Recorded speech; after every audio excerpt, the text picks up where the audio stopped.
Good evening. This is the Upper Moreland Public Health and Safety meeting for Monday, March 17th, 2025. At this time, we ask everyone to please reflect a moment of meditation for people who have really lost. A moment of reflection, please.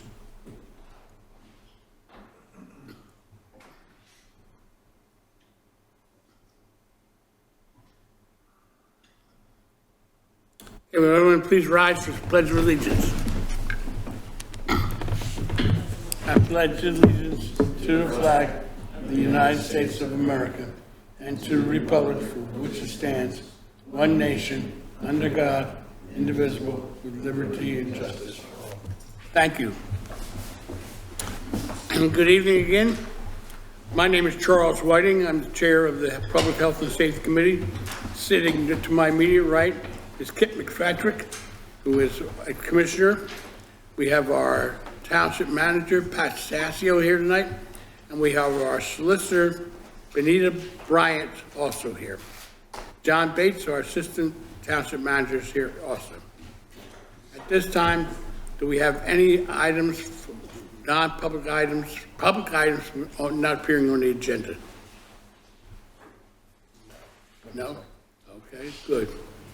Then we'll go right into our reports. Chief Bendick, would you please start with us off, please? Yes, good morning, Commissioner. Good morning. Sorry. It's been a long day, sir. I apologize. Yes, this evening I'm going to go over some of the monthly activity for the police department for the month of February. We had a total of 1,677 calls for service. The top three listed there are traffic stops, medical emergencies, and service calls. Total crime data, 81 crimes were reported, 28 Part 1 offenses, 53 Part 2 offenses, with 50 criminal arrests made by officers this past month. 66 crashes within the township last month, 13 which were reportable, 53 which were non-reportable. 5 injuries were reported as a result of those crashes. As far as traffic enforcement activities, 521 traffic stops were conducted by officers, 212 traffic citations, 393 warning notices, 264 bus violations, 3 parking violations, 34 selective enforcements were conducted, and 46 traffic complaints were received last month. As far as other related police activity of interest, there were 572 hours of training conducted by or participated in by our police officers. We had 75 unhoused contacts to include those contacts in our police lobby last month. Conducted 405 business checks, 99 directed patrols, and 29 vacant home checks last month. As far as notable investigations, on February 3rd, our Criminal Investigations Division concluded a 3-month investigation into an adult residing in the unit block of York Road who was meeting juveniles via online social media applications. This male was found to have been providing these juveniles with alcohol and marijuana within his apartment. He was also found to be engaging in sexual activity with the juveniles. The male was subsequently arrested and charged with sexual abuse of children, corruption of minors, and other related offenses. February 12th, officers responded to an assault that occurred between 2 students at the Upper Moreland High School. As a school staff member attempted to break up the fight, the involved students then started assaulting the staff member. This investigation, which involved the recovery of video from various social media platforms, resulted in the 2 involved juvenile offenders being arrested for aggravated assault. We did have a sexual assault investigation on February 21st. Officers responded to a report that an assault had occurred in the unit block of Davisville Road. Investigation was initiated by our Criminal Investigations Division, resulting in the collection of forensic evidence. Subsequent identification of the offender. The offender was located and arrested on February 23rd, charged with sexual assault and related offenses. To break from February, I just want to add this. I know this has been a concern to our community. I'm very happy to say after a hard work by our Criminal Investigations Division and our Patrol Division, this afternoon an arrest was made charging an 18-year-old resident female and a 2018 graduate of Upper Moreland High School with the institutional vandalism and related offenses that occurred in connection with the March 8th vandalism at our elementary school. So she will be proceeding through our criminal justice system at this point in time. Other points of interest, our department training, as I mentioned, 572 hours. We participated in 152 hours of firearms training, as well as 80 hours of police school and command staff were the two highest training hour events. Upcoming events, our Citizens Police Academy begins this Wednesday, so we're looking forward to that. We also had 6 commendations that were received from members of the public and other departments for the work of our officers this past month. I did want to address some recent traffic complaints that came to light in this meeting in February. First being Huntington Road. Currently, we had a traffic complaint there about speeding. Traffic signboards are currently in use there. We will be reviewing that location as spring evolves and we start to get some growth there and see if there's some environmental factors that will need to be addressed. Masons Rural Road, last month there was a concern about some speeding issues there. A traffic study this past month revealed that speeding was not an issue, so we were good to go there. The last issue I wanted to address with the commissioners is on Easton Road, there was a concern and request to reduce the speed to an increased portion of Easton Road, specifically Easton Road to Fitzwatertown Road. The traffic safety unit examined crashes over the past year to that intersection and found that there were 7 reportable crashes, none of which were speed related. Officers continue to enforce that area very heavily. The question I have for commissioners this evening is the prerogative of the commissioners on requesting a traffic study from PennDOT regarding whether we want to look at the speed on this road and then to conduct a speed study. I do have some genuine concerns that if PennDOT does look at this roadway, there is the possibility that they could actually raise the speed limit from 25 to a higher speed limit. So that is a little bit of a concern since it is a state road. My recommendation to the commissioners this evening is we continue to do our proactive reinforcement, which are proactive enforcement. And what we'll do is we'll reevaluate this area if conditions change or if we notice an increase in crashes in this specific area. But I do feel comfortable saying at this time, our proactive enforcement in this area is pretty strong. And I think we are sending a very positive message to the community to slow down this general area. So I guess the question would beg is what the commissioner's prerogative would be if we would like to hold off on requesting that traffic study or to initiate the traffic study through PennDOT. Your recommendation is to not do that because they could increase it. Correct, sir. Which is, I think, what happened from the top of the hill from 35 to 40 they did last time.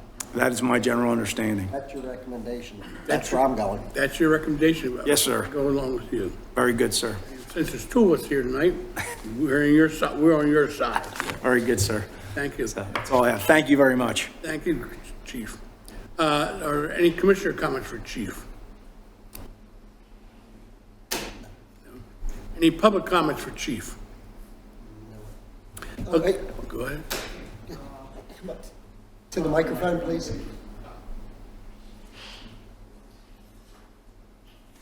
Good evening. Sorry, this is the first time for me to attend the township, but just wanted to, Did you just Could you give us your name first? Yeah, sorry. My name is Karan Sitpura, and I live on Whitehall Drive, Willow Grove. And today, I sent an email regarding the same concern about the speeding. People coming downhill, the speed limit is only 25, but people go crazy like 35, 40, and especially the delivery trucks, which is out of control. And last time, and thank you very much to the traffic department study. They did study it in 2019, and like Officer Thomas, he mentioned that they did study and the speed was not the issue. And they also redid the study in 2024, last year, twice. But I'm not sure if we are able to look at those reports and the results of those studies and what was the outcome of that. And just wanted to reiterate on that. If everything you guys are doing is great, it's just something which we would appreciate a lot in the community. And Very good. yeah. Yes, I did send you an email response if you did see that. So we are looking at that. And again, I know when speaking with the traffic safety unit, We are, since we repaved that road, we're going to go out and restripe that roadway so we can do selective enforcements on that roadway as well. But once we can conduct our traffic study on that road, we'll take a look at the data that's generated and see what exactly we need to do to, at least alleviate some of the concerns that you have and some of the residents if there is a speeding issue. All right. But we'll get back to you, Yeah. definitely. Thank you very much. You're welcome, Thank you. sir. Thank you. Thank you. Any other public comments for Chief? Okay.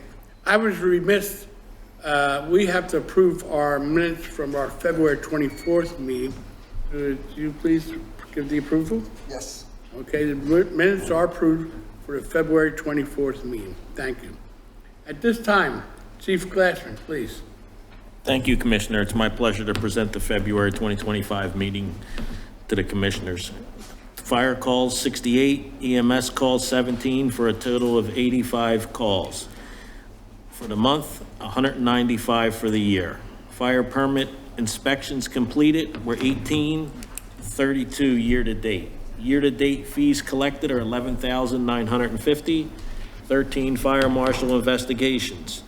On the volunteer fire side, we're up to 5. We added 1 in. We still have 4 recruits and 4 administrative people. The gentleman just got out of the military in December, and hopefully he hangs around, but he's really not sure. But he has a Fire 1 certificate, and he joined, and we accepted his membership, and we welcome anyone. On the incident side, it's a very busy month for the fire department. There was a fire right near Commissioner Skull on February 1st on Inman Terrace. We spent a total of 15 hours at the SPS fire, 12 hours the first time and 3 the second time. We attended a fire in Lower Moreland on the 18th, the following day of the SPS fire on Buck Road. We have a slide of the incident on York Road, and we were first in on a garage fire in Abington. You might have seen there was reported explosions right behind the Dunkin' Donuts. Because of the proximity, we were first there. 3 smoke detectors were installed, 5 community events with 70 people. Fire service training, 30 personnel for 302 hours. We completed our annual hazmat. And I have some good news for the Finance Committee, Commissioner. Both fire agencies received grants with 0 matching. So the career people received $14,600. The volunteers, our new volunteers, received $12,663 for a total of $27,263 with 0 matching funds. We participated, Chief Bending and I went and read to the school kids, actually on 2 separate dates, the 4 separate classes. That was a great event for Read Across America. On the emergency management side, we participated in the county meeting and the Eastern Monco meeting. And presently, our response time is sitting right at 3 minutes for the whole 195 calls. And if you're in the back, can you put them pictures up? Hopefully, we have 4 pictures. We'll keep it short and brief. So this is Inman, Commissioner Skull. That's the origin of fire on Inman. That's all the way looking at on the right-hand side. The next slide, I found this one particularly interesting. You see them pictures? That's how intense the heat was across the whole house. We were there in 2 minutes and 40-some seconds. So by the grace of God, we were there before it flashed over. The next one is York Road. Note to self, this was a plastic air fryer that was put on top of the electric stove, and they bumped the stove on. And then that's what it did to the overhead exhaust fan and tile. So be careful if you have an electric stove leaving stuff on top of it at York Road. And that's it. That concludes my report. Pending any questions. Any questions, Commissioner comments for Chief? Any public comments for Chief? No? Thank you very much, Chief. Ken, EMT report. Thank you, please. Welcome Thank you, back. Commissioner. Thank you, Commissioner. I apologize for my absence last month. I have 2 months for you this month. Here we go. January 2025, there were 343 calls for service for EMS in Upper Moreland Township. 62% of them resulted in transports. The breakdown is further down below. And again, the caveat that for some reason our reporting software is currently transposing transports with lights and sirens and without lights and sirens, so those numbers are backwards.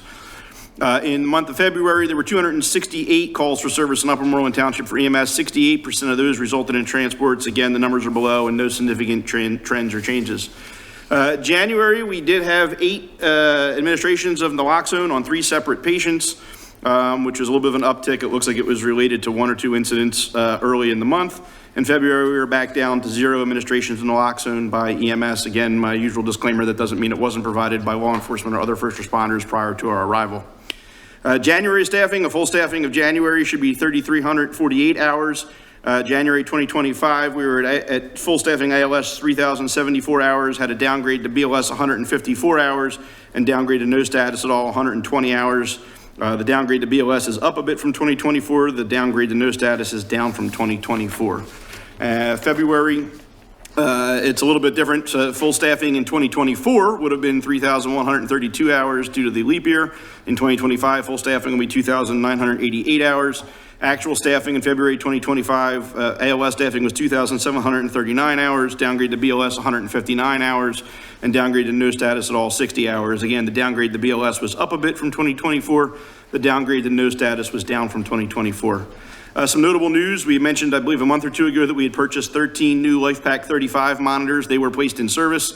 We did in-service training on February 18th and 19th with our staff members, and they are now in use in all of our trucks. On February 2nd, I traveled to Harrisburg and met with a few colleagues from the Ambulance Association of Pennsylvania, Representatives Cooper, Borowski, Gillen, and several other members, as well as the insurance lobby, to talk about that legislation that's aimed at establishing both the statewide fee schedule and balance billing protections. We'll just mark that meeting as progress, and we have another meeting scheduled for March 27th, I believe.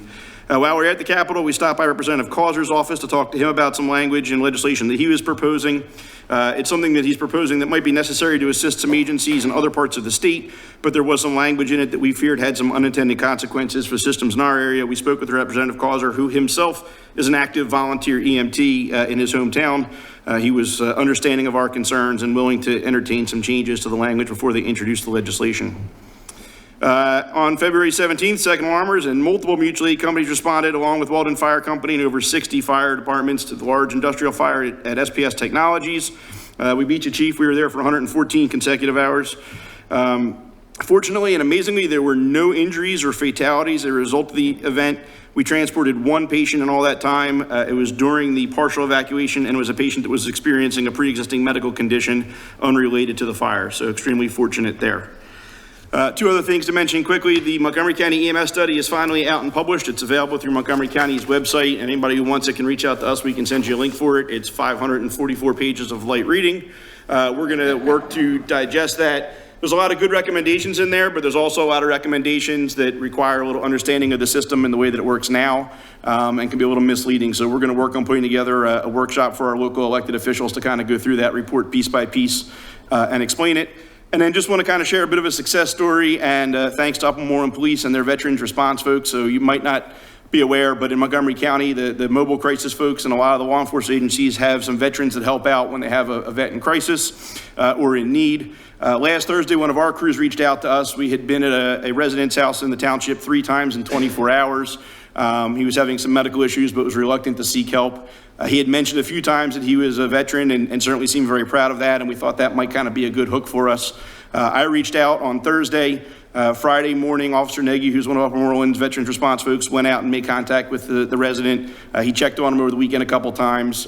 He's been working with the county team. And so this is an example of EMS and law enforcement and the county mobile crisis folks all working together to hopefully get a resident services that they need. So this is kind of one of those behind the scenes stories and things, but I think it's a testament to how well everybody works well together, that within 12 hours really of my initial email and within 24 hours of our first contact, we had people out talking to the resident and trying to get them help.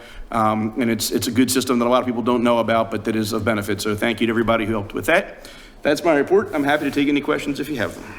Any commissioner comments for Ken? Any public comments for Ken? None? Thank you for your report, sir. Thank you, Commissioner. Thank you very much. Hey, today is St. Patrick's Day. We want to say wear the green, but tomorrow is even more day. Tomorrow is our president, Kip's birthday, so we're going to wish him a happy birthday. Happy birthday to you. Happy birthday to you. Happy birthday, dear Kip. Happy birthday to you. With that, we are adjourned. Thank you. Thank you.